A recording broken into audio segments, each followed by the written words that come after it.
Bonjour my friends, I'm Frankie and welcome to Club Foodie Tips and Tricks. I can't resist rolling my eyes when I see prepared whipped cream in the dairy section at a grocery store. This is one of the simplest recipes every home cook should be making. There are only a couple of tips to know to make it perfect every time. And here they are. So my friends, let's get cooking.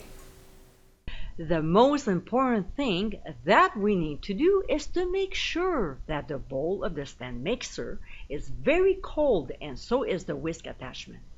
I place these two in the fridge for about an hour or in the freezer for 20 minutes. Then we'll pour in the heavy cream. Now, depending on the recipe you'll be making, you might not need to add these two next ingredients, or perhaps adjust the amount.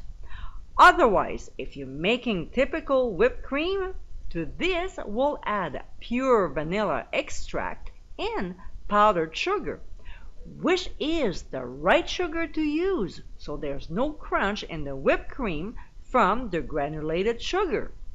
Now, don't buy it and make it instead.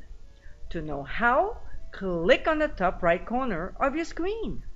So, we'll start on speed 3 for about 30 seconds and then crank it up to the max and process until stiff peaks form. Just like this. And we're done! As you saw in this video, it is so quick and easy to make your own whipped cream. You can also control the amount of sweetness added to it. I hope you enjoyed tips and tricks of the day, and for more info, visit clubfoodie.com. Until next time, my friends, bon appétit!